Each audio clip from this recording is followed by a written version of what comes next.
Hello friends, welcome to lucky Reddy stories. Please story విన్న తర్వాత like, comment, share and subscribe చేసుకోవటం మాత్రం మర్చిపోవద్దు. విక్రమార్కుడు స్టోరీని మొదటి భాగం నుండి వినాలి అనుకుంటున్నారా? అయితే నా ప్రొఫైల్లో ప్లేలిస్ట్లో ఉంటుంది, వినండి. ఇక స్టోరీలోనికి వెళ్ళిపోదాం. ఈ సార్ మేడం దగ్గరికి కూడా వెళ్ళకుండా బయటే వెయిట్ చేస్తున్నారు. నాకు తెలిసి పైన మేడం దగ్గరికి వెళ్ళి ఫేస్ చూపించలేదు. అయినా ఇక్కడ ఈసారి వెయిట్ చేసే బదులు అక్కడే నా కోసం వెయిట్ చేసి ఉంటే నేను కూడా సార్తో పాటు కారులోనే ఇక్కడికి వచ్చేవాడిని కదా. అప్పుడు ఇలా నా కోసం ఇక్కడ వెయిట్ చేయాల్సిన బాధ ఉండేది కాదు కదా. ఏంటో మా సార్ అని కనుక్కుంటూ కార్ దగ్గరకు వచ్చి సార్ అని పిలిచాడు చారి. అప్పటి వరకు ఫోన్లో ఏదో చెక్ చేసుకుంటూ ఉన్న విక్రమార్క చారి పిలుపుకి తల తిప్పి చారి వైపు చూసి, చారి బీ కేర్ఫుల్, నేను ఆఫీస్కి వెళ్తున్నాను, 2 డేస్ ఇక్కడికి రాను, మేడం బాధ్యత నీదే, ఆ తర్వాత మనం మేడంతో కలిసి మనమందరం హైదరాబాద్ వెళ్ళిపోతున్నాం, జాగ్రత్త అని చెప్పి చారీకి మాట్లాడే ఛాన్స్ కూడా ఇవ్వకుండా ఆఫీస్కి వెళ్ళిపోయాడు విక్రమార్క. ఏంటో మా సార్, ఆయన చెప్పిన మాటే మేము వినాలి, కనీసం మేము చెప్పాలి అనుకున్నది కూడా ఆయన వినరు. ఈ ఒక్క ముక్క చెప్పటానికి నన్ను ఇంత దూరం రప్పించాలా? అక్కడ గెస్ట్ హౌస్ దగ్గరే చెప్తే సరిపోయేది. నేను ఇక్కడికి వచ్చేవాడిని, సార్ ఆఫీస్కి వెళ్ళి ఉంటే సరిపోయేది కదా. నేను డైరెక్ట్గా ఇక్కడికే కదా వచ్చేది, ఎటు వెళ్ళను కదా. ఏంటో అని అనుకుంటూ పైన పెంట్ హౌస్ దగ్గరకు వచ్చాడు. కరెక్ట్గా అప్పుడే హిరణ్య ఆఫీస్కి అని బయలుదేరుతూ ఇంటి నుంచి బయటకు వచ్చి ఇంటికి లాక్ వేస్తూ కనిపించింది. ఈ మేడం ఎక్కడికో బయలుదేరుతున్నట్లున్నారు, ఎక్కడికి వెళ్తున్నారబ్బా అని అనుకుంటూ హిరణ్య దగ్గరగా వచ్చి మేడం అని పిలిచాడు చారి. హిరణ్య చారిని అక్కడ తన ఇంటి దగ్గర చూసి ఆశ్చర్యపోయింది. నువ్వేంటి చారి ఇక్కడ? వెళ్ళిపోయావు కదా, మరలా వచ్చావేంటి? అయినా నువ్వు ఇక్కడికి ఇలా వస్తావు అని నేను అస్సలు ఎక్స్పెక్ట్ చేయలేదు తెలుసా అని ఆ ఇంటికి లాక్కు వేసి తాళం తన హ్యాండ్ బ్యాగ్లో పెట్టుకుంటూ అన్నది. నా సంగతి తర్వాతలే మేడం, మీరు ఎక్కడికో బయలుదేరుతున్నట్లున్నారు, బాబును కూడా తీసుకొని వెళ్తున్నట్టున్నారు, ఈ టైంలో మీరు ఎక్కడికి వెళ్ళకూడదు అని తెలియదా మేడం? మీకు హాస్పిటల్ నుంచి 2 రోజుల క్రితమే వచ్చారు, అప్పుడే మీరు బయటకు వెళ్తున్నారా అని సీరియస్గానే అడిగాడు చారి. హిరణ్య నవ్వుతూ, ఇప్పుడు నాకు హెల్త్ పరంగా ఓకే చారి, ఎటువంటి ప్రాబ్లం లేదు, బాబు కూడా బాగానే ఉంది, ప్రాబ్లం ఏమీ లేదు, అందుకే ఆఫీస్కి వెళ్తున్నాను, నా డైలీ రొటీన్ నాకు ఉండాలి కదా అని సింపుల్గా చెప్పింది హిరణ్య.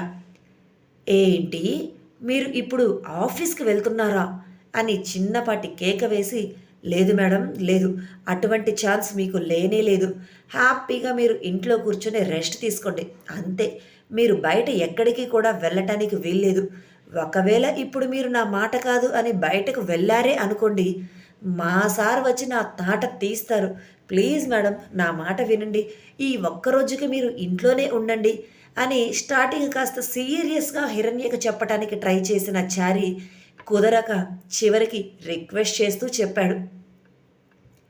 హిరణ్య చారి మాటలను లెక్క చేయకుండా, అది నీ ప్రాబ్లం చారి, నాకేంటి, నువ్వు చూసుకో మీ సార్తో, ఇలా హెల్త్ బాగోలేదు అని ఎన్ని రోజులు నేను ఇంట్లోనే కూర్చొని ఉండాలి, అది కూడా మీ సార్ చెప్తున్నారు అని, అలా ఉండటం నా వల్ల కాదు అని చెప్పి చారిని దాటుకొని ఒక అడుగు ముందుకు వేసింది హిరణ్య.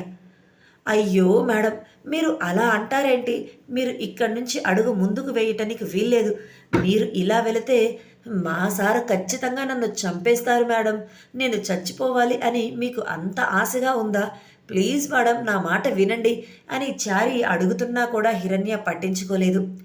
చారి, నువ్వు నాకు అడ్డు రావద్దు, అయినా నేను ఎక్కడికి వెళ్తున్నాను, ఆఫీస్కే కదా, ఆఫీస్లో నాకు ఎటువంటి ప్రాబ్లం ఉండదు, నువ్వేమీ కంగారు పడద్దు అని చెప్పి బాబుని తీసుకొని చారిని దాటుకుని హిరణ్య వెళ్ళిపోయింది.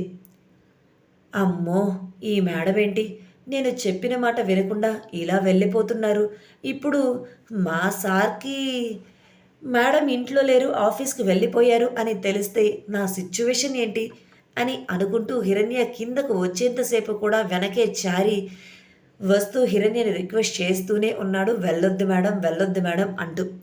కానీ హిరణ్య చారీ మాటలని అస్సలు పట్టించుకోకుండా కిందకు వచ్చేసి తన స్కూటీ స్టార్ట్ చేసుకొని బాబుని కూడా స్కూటీ మీద ఎక్కించుకొని ఆఫీస్కి వెళ్ళిపోయింది.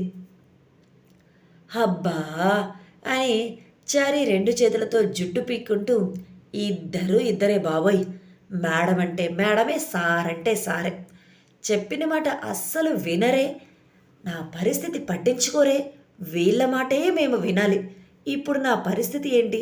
మేడం ఆఫీస్కి వెళ్ళారు అన్న విషయాన్ని నేను సార్కి చెప్పలేను. చెప్తే పక్కన నువ్వు ఉండి ఏం చేస్తున్నావు, ఆపాలి అని తెలియదా అంటూ మా సార్ నా మీద చిందులు తొక్కుతాడు. అయినా అని అనుకుంటూ కాసేపు అటు ఇటు తిరిగాడు టెన్షన్గా. అలా 10 నిమిషాలు అటు ఇటు తిరిగినా కూడా ఏం చెయ్యాలో అర్థం కాక చివరికి విక్రమార్కకు ఫోన్ చేసి విషయం చెప్పాడు. విక్రమార్క చాలా కూల్గా అవునా, ఓకే అని సింపుల్గా చెప్పేసి ఫోన్ పెట్టేశాడు. హిరణ్య ఆఫీస్కి వెళ్ళటం తనకేమీ పెద్ద ప్రాబ్లం కాదు అన్నట్లుగా. విక్రమార్క అంత కూల్గా రియాక్ట్ అవ్వటంతో చారి ఆశ్చర్యపోయాడు. ఈయన ఇంత కూల్గా రియాక్ట్ అవుతాడు అని తెలియక ఆ మేడంని ఆపాలి అని నేనేమో అంతసేపు రిక్వెస్ట్ చేశానే. ఏంటోరా బాబోయ్, వీళ్ళిద్దరి మధ్య బలంగా ఏదో అండర్స్టాండింగ్ ఉన్నట్లుంది, కానీ అది నాకే అర్థం కావటం లేదు. వీళ్ళిద్దరూ బాగానే ఉంటున్నారు, నా పరిస్థితే అడకత్తెరలో పోకు చెక్కల అయిపోయింది అని ఫోన్లో తనని తాను చూసుకుని కాసేపు తిట్టుకొని అక్కడే ఉండి ఏం చెయ్యాలో అర్థం కాక చివరికి క్యాబ్ బుక్ చేసుకొని ఆఫీస్కి వెళ్ళిపోయాడు చారి. సిరి ఆఫీస్కి వచ్చి కౌటిల్య కోసం వెయిట్ చేస్తూ ఉంది. ఆ రోజు కౌటిల్య లేటుగా 11 గంటల టైంలో ఆఫీస్కి వచ్చాడు. ఎప్పుడూ లేనిది ఈసారేంటి ఇంత లేటుగా ఆఫీస్కి వచ్చారు అంటే దానికి కారణం ఖచ్చితంగా మేడం చెప్పిందే అయి ఉంటుంది. పాపం మేడం సార్ విషయంలో ఎంత బాధపడుతున్నారు. అయినా విషయం ఏంటో కనుక్కుందాం అని అనుకుని తను చైర్లో నుంచి పైకి లేచి 2 అడుగులు ముందుకు వేసింది. ఆ మరుక్షణం తన అడుగు ఆగిపోయింది. నా పిచ్చిగాని మేడం అడిగితేనే ఏ విషయం చెప్పని కౌటిల్య గారు నేను అడిగిన వెంటనే ఇది విషయం, ఇది ప్రాబ్లం అని నాకు చెప్తారా? నా పిచ్చి కానీ నేను జస్ట్ ఆయన కింద పిఏగా వర్క్ చేస్తున్నాను. మా పరిచయం 3 ఇయర్స్. ఈ 3 సంవత్సరాల పరిచయంలోనే ఆయన గురించి సీక్రెట్స్ అన్నీ నాతో చెప్పుకునేంత క్లోజ్నెస్ మా ఇద్దరి మధ్య ఉందా అని తనని తానే ఒక్క క్షణం ప్రశ్నించుకుంది సిరి. కౌటిల్య క్యాబిన్కి వెళ్ళి తన ప్లేస్లో కూర్చున్న మరుక్షణం సిరిని తన క్యాబిన్కి రమ్మని పిలిచాడు కౌటిల్య. ఇప్పుడు సార్ నన్ను లోపలికి పిలుస్తున్నారు కదా, కాబట్టి నేనే లోపలికి వెళ్ళి అసలు విషయం ఏంటి అనేది తెలుసుకుంటే కరెక్ట్గా సరిపోతుంది. చెప్తారా లేదా అనేది సెకండ్, అడిగేద్దాం. కాదు కాదు, అసలు విషయం ఏంటో కడిగేద్దాం. పాపం మేడం సార్ విషయంలో ఎంత ఫీల్ అవుతున్నారో, ఈ సారేమో ఏమీ పట్టనట్లు ఉంటున్నారు అని అనుకుంటూ కౌటిల్య క్యాబిన్ లోపలికి వచ్చింది సిరి. సిరి లోపలికి రావటంతోనే, సిరి ఈరోజు మనం వెంచర్ దగ్గరకు వెళ్ళాలి కదా, గుర్తుందా అని అడిగాడు. అవును సార్, వెళ్ళాలి, మీరు వస్తే వెళ్దాం అని వెయిట్ చేస్తున్నాము, ఇప్పుడు వెళ్దామంటే వెళ్దాం అని అన్నది. ఓకే ఓకే, ఒక 5 మినిట్స్ వెళ్ళిపోదాం, ఫైల్స్ అన్నీ కరెక్ట్గా ఉన్నాయో లేదో చెక్ చేయి, మనం బయలుదేరదాం అని అన్నాడు కౌటిల్య. ఓకే సార్ అంటూ బయటికి వెళ్తున్న ఆమె వెనక్కి తిరిగి ఆగి కౌటిల్య వైపు చూస్తూ, సార్ నేను మిమ్మల్ని ఒక విషయం అడగొచ్చా అని అడిగింది. అయ్యో సిరి, ఇప్పటికే చాలా లేట్ అయ్యింది, ఏదైనా నువ్వు నాతో మాట్లాడాలి అనుకుంటే మనం కారులో కూర్చొని వెంచర్ దగ్గరకు వెళ్తూ మాట్లాడుకుందాం, ఇప్పుడు ఫైల్ సంగతి, ఆ వెంచర్ సంగతి చూడు అని కౌటిల్య చెప్పటంతో ఇక సిరి కూడా తను అడగాలి అనుకున్నది ఏమీ అడగలేక ఓకే సార్ అంటూ బయటకు వెళ్ళి వెంచర్కి సంబంధించిన ఫైల్స్ అన్నీ కూడా చెక్ చేసుకుంటూ ఒక ఆర్డర్లో పెట్టుకుంటూ ఉంది. కరెక్ట్గా 5 నిమిషాల తర్వాత కౌటిల్య సిరి దగ్గరకు వచ్చి, వెళ్దామా సిరి, రెడీగా ఉన్నావా అని అడిగాడు. వెళ్దాం సార్ అంటూ ఫైల్స్ అన్నీ జాగ్రత్తగా పట్టుకొని కౌటిల్య ముందు నడుస్తుంటే సిరి కౌటిల్య వెనకే నడిచింది. ఎప్పుడు కూడా కౌటిల్యనే కారులో డ్రైవింగ్ సీట్లో కూర్చొని కారు డ్రైవ్ చేసేవాడు. కానీ ఈసారి డ్రైవింగ్ సీట్లో కూర్చోకుండా వెనక సీట్లో కూర్చోవటం, అంతకు మించి డ్రైవింగ్ సీట్లో డ్రైవర్ ఉండటంతో సిరి ఆశ్చర్యపోయింది. ఇదేంటి ఈసారి ఇలా బిహేవ్ చేస్తున్నారు అనుకుంటూ. కౌటిల్య వెనక సీట్లో వెనక్కి వాలి కళ్ళు మూసుకున్నాడు. అది గమనించిన సిరి కళ్ళు చిన్నవి అయ్యాయి. ఎప్పుడూ లేనిది ఈసారేంటి ఇలా బిహేవ్ చేస్తున్నారు? ఏమైంది? ఏమైనా హెల్త్ ప్రాబ్లమా అని మనసులో అనుకుంటూనే డ్రైవర్ పక్కన ప్యాసింజర్ సీట్లో వచ్చి కూర్చుంది సిరి.